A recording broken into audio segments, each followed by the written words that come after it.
আসসালামু আলাইকুম। লামিনাস রেসিপিতে আপনাদের সবাইকে স্বাগতম। আবারও হাজির হয়ে গেলাম নতুন এবং মজাদার একটি রেসিপি নিয়ে। আজ আমি আপনাদেরকে পাঙ্গাস মাছের পাতুরি তৈরি করে দেখাবো। আপনারা অনেকেই হয়তো ইলিশ পাতুরি বা ভেটকি মাছের পাতুরি খেয়েছেন, আবার অনেকে কাতলা মাছ দিয়ে কিন্তু পাতুরি তৈরি করে থাকেন। তবে পাঙ্গাস মাছেরও যে এত মজার পাতুরি হয় সেটা কিন্তু আপনারা একবার না খেলে বুঝতেই পারবেন না। এমনকি যারা পাঙ্গাস মাছ পছন্দ করে না তাদের কাছেও কিন্তু রেসিপিটা খুবই ভালো লাগবে। শুধু এই পাতুরি দিয়েই কিন্তু পুরো প্লেটের ভাত এক নিমিষেই শেষ হয়ে যাবে। আশা করছি আজকের রেসিপিটি আপনাদের সবার কাছে ভালো লাগলে প্লিজ ভিডিওতে লাইক, কমেন্ট, শেয়ার এবং আমার চ্যানেলটি সাবস্ক্রাইব করে পাশে থাকবেন। তবে চলুন দেখে নিই কীভাবে তৈরি করতে হয়। তো পাঙ্গাস মাছের পাতুরি তৈরির জন্য আমি এখানে পাঙ্গাস মাছ নিয়ে নিয়েছি, আর মাছগুলোকে সামান্য লবণ আর লেবুর রস দিয়ে আমি খুব ভালো করে মাখিয়ে নিব। তারপরে কিছুক্ষণ রেস্টে রেখে আমি ধুয়ে ফেলবো। এভাবে কিন্তু মাছটা খুব ভালো মতো পরিষ্কার হয়ে যাবে, আর পাঙ্গাস মাছের যে একটা বাজে গন্ধ আছে সেটাও কিন্তু আর থাকবে না। তো মাছগুলোকে আমি পরিষ্কার করে ধুয়ে এনেছি। এবারে আমি এখানে আরও কিছুটা লবণ অ্যাড করে দিলাম আর দিয়ে দিচ্ছি সামান্য পরিমাণে হলুদ। তারপর আমি মাছগুলোকে ভালো করে মাখিয়ে একটি সাইডে রেখে দিচ্ছি। এবারে আমি পাতুরি তৈরির জন্য একটা মশলা রেডি করব। এর জন্য চুলায় আমি একটি প্যান বসিয়ে নিয়েছি এবং তাতে দিয়ে দিলাম 2 টেবিল চামচ পরিমাণ সয়াবিন তেল। এর ভিতর দিয়ে দিলাম হাফ চা চামচ পরিমাণ আস্ত জিরা, আর দিয়ে দিয়েছি 4টা শুকনো মরিচ আর 3 কোয়া রসুন। শুকনো মরিচটা কিন্তু আপনাদের পছন্দ মতো আপনারা নেবেন। আপনারা যদি আরও বেশি ঝাল খেতে চান তাহলে কিন্তু আরও বাড়িয়েও দিতে পারেন। একটু ভেজে নিয়ে তারপর আমি এখানে দিয়ে দিলাম পেঁয়াজ কুচি। আমি এখানে 2টা পেঁয়াজ নিয়েছি।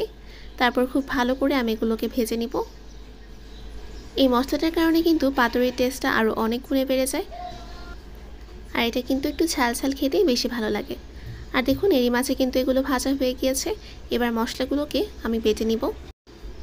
এজন্য পাটায় আমি নিয়ে নিয়েছি, আর মরিচের বোটাগুলোকেও কিন্তু আমি ছাড়িয়ে নিলাম। আর দেখুন এগুলো কিন্তু বাটা হয়ে গিয়েছে। এ পর্যায়ে আমি অল্প একটু লবণ, 1/4 চা চামচ পরিমাণ হলুদের গুঁড়া, 1/4 চা চামচ পরিমাণ ধনিয়া গুঁড়া আর 1 চা চামচ পরিমাণ সরিষার তেল দিয়ে ভালো করে মাখিয়ে নিচ্ছি।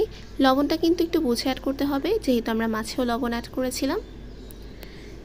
মশলাটা ভালো করে মাখিয়ে নেওয়া হয়ে গেলে এবার মাছের সাথেও মশলাটাকে ভালো করে মাখিয়ে নিচ্ছি। প্রত্যেকটা মাছের সাথে মশলাটাকে খুব ভালো করে আমি মাখিয়ে নিব।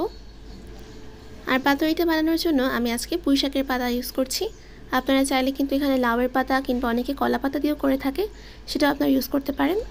আর চেষ্টা করবেন পাতাগুলো একটু বড় সাইজের নেওয়ার, এতে করে কিন্তু এটা মোড়ানোটা সহজ হয়। তো আমি এখানে 2-3টা পাতা একসাথে ইউজ করছি। তো পাতার উপরে এবার আমি মাছটা দিয়ে দিয়েছি আর কিছুটা পরিমাণে মশলাও দিয়েছি। আর দেখুন আমি এভাবে এটাকে মুড়িয়ে নিচ্ছি।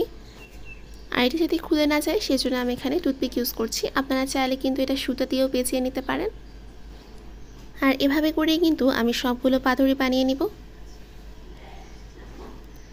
এবারে আমি চুলায় একটি প্যান বসিয়ে নিয়েছি। আমরা যে মশলাটা ভেজেছিলাম সেই প্যানেই কিন্তু আমি এবার পাতুরিগুলোকে দিয়ে দিচ্ছি। আর এখানে এক্সট্রা কোনো তেল আমি অ্যাড করব না, কারণ পাঙ্গাস মাছে এমনিতেই অনেক তেল থাকে, সেখান থেকে কিন্তু তেলটা উঠবে। তারপর আমি এটাকে ঢাকনা দিয়ে ঢেকে রেখেছিলাম কিছুক্ষণের জন্য। আর দেখতেই পাচ্ছেন কতটা পরিমাণে তেল উঠেছে। আমি কিন্তু এখানে কোনো পানিও ইউজ করিনি। 5-7 মিনিট পর আমি ঢাকনা তুলে নিয়েছি, আর এবার একটু নেড়ে চেড়ে দিলাম। তারপর আমি এটাকে আবারও ঢাকনা দিয়ে ঢেকে রাখবো। আমাদের পাতুরিটা তৈরি হতে 15 থেকে 20 মিনিট মতো টাইম লাগবে। এর মধ্যেই কিন্তু আমাদের পাতুরিটা একদম রেডি হয়ে যাবে।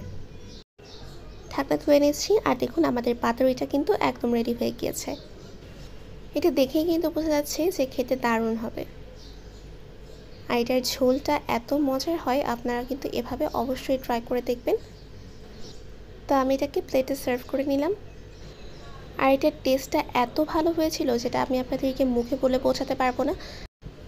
আপনারা কিন্তু অবশ্যই বাসায় এটা একবার হলেও ট্রাই করে দেখবেন। এটা খেতে অনেক মজার হয়। আমি সাথে সাথেই কিন্তু খেতে বসে গিয়েছি। শাক আর ঝোলটা দিয়ে ভাত মাখিয়ে খেতে কিন্তু খুবই ভালো লাগছিল। আর দেখুন মাছটাও কিন্তু অনেক সফট হয়েছে। যারা পাঙ্গাস মাছ পছন্দ করে না তাদের কাছেও কিন্তু রেসিপিটা খুবই ভালো লাগবে। আর একদম ঝাল ঝাল হয়েছিল, খেতে কিন্তু অনেক ভালো লাগছিল। তো আমার আজকের রেসিপিটা কেমন লাগলো অবশ্যই কিন্তু কমেন্ট করে জানাবেন।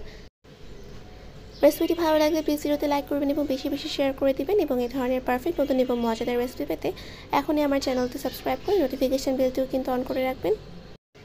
তো আজকে এই পর্যন্তই। আপনাদের সবাইকে ধন্যবাদ আমার ভিডিওটি শুরু থেকে শেষ পর্যন্ত দেখার জন্য। সবাই ভালো থাকবেন। ফিরে আসবো আবার নতুন কোনো রেসিপি নিয়ে। আল্লাহ হাফেজ।